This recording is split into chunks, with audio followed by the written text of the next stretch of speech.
கடக ராசிக்கு உண்டான 2026ஆம் ஆண்டின் ஜனவரி மாத பலன்கள். அது இந்த புத்தாண்டு பிறகு முதல் மாதமான ஜனவரி மாதம்.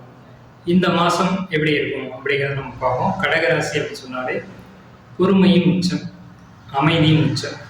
ஸோ இப்படிப்பட்டவங்களுக்கு வாழ்க்கை எப்படி இருக்க போகுது அப்படின்னு பார்க்கும்போது, கடகராசிக்கு ராசியிலேயே ஒரு உச்சம், 2ஆம் இடத்துக்கு கேது, 5ஆம் இடத்துக்கு புதன் சுக்கிரன், 6ஆம் இடத்து சூரியன் செவ்வாய், 8ஆம் இடத்து ராகுசன். உங்களுக்கு இந்த காலம் பொற்காலம் தான்.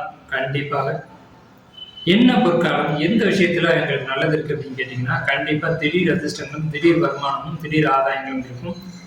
ஆனால் நீங்க செய்யக்கூடிய தொழில் வேலை அப்படிங்கிறதுல பிரச்சனைகள் இருந்துகிட்டு தான் இருக்கும்.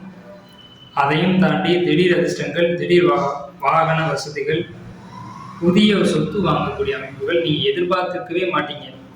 இப்படி ஒரு விஷயம் நமக்கு கிடைக்கும் கனவுல கூட நினைச்சுக்க மாட்டீங்க.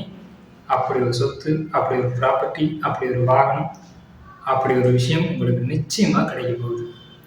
நான் சொன்னா நீங்க உங்களால் நம்ப கூட முடியாத அளவுக்கான ஒரு அமைப்பு இந்த ஜனவரி மாதத்துல கடகராசிக்கு உண்டு. 2ஆம் இடத்துக்கு ஏது அப்படிங்கிறது வார்த்தைகள் கவனித்து பேசணும் அப்படிங்கிற ஒரு அமைப்பு இருக்கு. உங்களுக்கு மனதுல ஒரு தேவையற்ற எண்ணங்கள், கவலைகள் இருக்கும். புத்திர விஷயத்துல ஒரு கவலைகள் இருக்கும். குழந்தை அமைப்பு அப்படிங்கிறதுல கொஞ்சம் தடை தாமதங்கள் ஏற்படும். ஆனால் ஜனவரி மாதம் நீங்க மருத்துவமனைக்கு செல்லலாம். குழந்தைக்காக நான் காத்துக்கிட்டு இருக்கேன் அப்படின்னு சொல்லக்கூடியவங்க இந்த ஜனவரி, அதாவது மார்கழி தை மாதங்களை நீங்க ஒத்தி போடாம உங்களுடைய மருத்துவத்தை, நீங்க குழந்தைக்கான மருத்துவத்தை எடுத்துக்கணும். புத்திர தடை உள்ள கடகராசிக்காரங்க உங்களுக்கு அதே மாதிரி வெளியூர் வெளிநாடு பயணங்கள் நிச்சயமா இருக்கு. வெளியூர் போய் சம்பாதிக்கக்கூடிய அமைப்பு, வெளிநாடு போய் சம்பாதிக்கக்கூடிய அமைப்பு நிச்சயம் இருக்கு.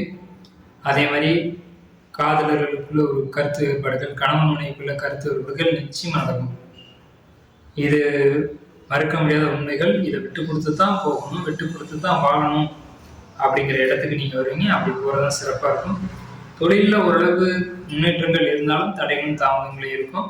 ஆனா தை மாதத்துக்கு பிறகு, அதாவது ஜனவரியிலே தை மாதம் வரும் இல்லைங்களா, அப்போ உங்களுக்கு இந்த பொருளாதார தடைகள் நிச்சயமா உடைக்கப்படும். கண்டிப்பா இந்த மாதத்தினுடைய இறுதின்னு சொல்லக்கூடிய தை மாதத்துல உங்களுக்கு ஒரு மிகப்பெரிய வெற்றி, தொழில் வளர்ச்சி, தொழில் முன்னேற்றம் இருக்கு. வேலை வாய்ப்புல பொறுத்த வரைக்கும் ஜனவரி மாதம் உங்களுக்கு நிச்சயமா ஒரு ப்ரொமோஷனோ இன்க்ரிமெண்ட்டோ நிச்சயமா கிடைக்கும். கலைத்துறையில் இருக்கக்கூடியவங்களுக்கு அங்கீகாரங்கள், பட்டங்கள், பதவிகள் கிடைக்கும்.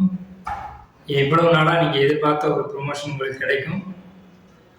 தங்கம், பொன், வெள்ளி சேர்க்கக்கூடிய அமைப்பு இந்த ஜனவரி மாதத்துல உங்களுக்கு நிச்சயமாக உண்டு.